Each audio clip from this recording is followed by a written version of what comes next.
Shaheen Bagh protest मामले में supreme court ने कड़ा रुख अपनाते हुए संदेश दिया है कि प्रदर्शन के नाम पर किसी तरह की तानाशाही नहीं चल सकती।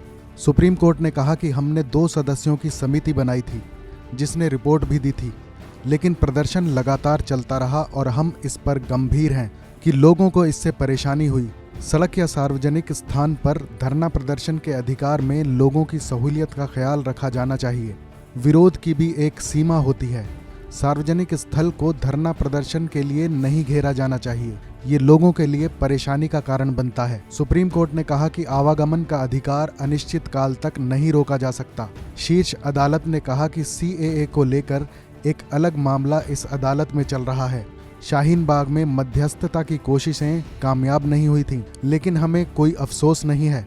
सार्वजनिक बैठकों पर पाबंदी नहीं लगाई जा सकती है, लेकिन उन्हें निर्धारित जगहों पर होना चाहिए। संविधान विरोध करने का अधिकार देता है, लेकिन इसे समान कर्तव्यों के साथ जोड़ा जाना चाहिए। विरोध के अधिकार को आवागमन के अधिकार के साथ संतुलित करना होगा। सुप्रीम कोर्ट ने अपने फैसले में ये भी कहा कि ऐसे मामलों में प्रशासन को कार्रवाई करनी चाहिए। अदालत के आदेश का इंतजार नहीं किया जाना चाहिए। इससे पहले सॉलिसिटर जनरल तुषार मेहता ने कहा था कि अब याचिका का कोई औचित्य नहीं बनता है। याचिकाकर्ता अमित साहनी ने कहा था कि ऐसे विरोध जारी नहीं रह सकते। सड़कों को ब्लॉक करने के लिए सुप्रीम कोर्ट के निर्देशों के बावजूद प्रदर्शन 100 दिनों के लिए चलते रहे।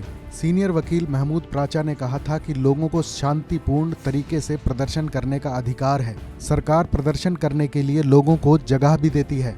प्राचा ने यह भी कहा कि प्रदर्शन के लिए समान पॉलिसी होनी चाहिए।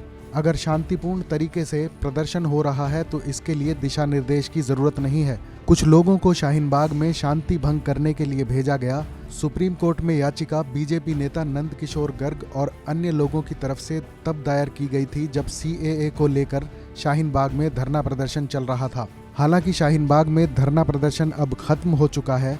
याचिकाकर्ता चाहते हैं कि सुप्रीम कोर्ट इसके लिए गाइडलाइन बनाए ताकि सड़क जाम करके लगातार हो रहे धरना प्रदर्शनों से लोगों को राहत मिल सके।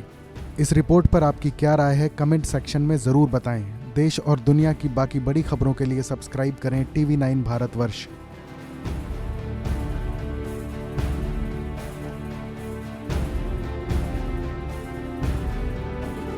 क्या आप पर भी बरपा है जालसाजी का कहर? सपने टूटे आपके, न घर के न घाट के। क्या आप भी हुए हैं धोखाधड़ी के शिकार? भेजिए अपनी आप बीती lootkhar@tv9.com पर। देखिए रोज रात 9:30 बजे। फिक्र आपकी,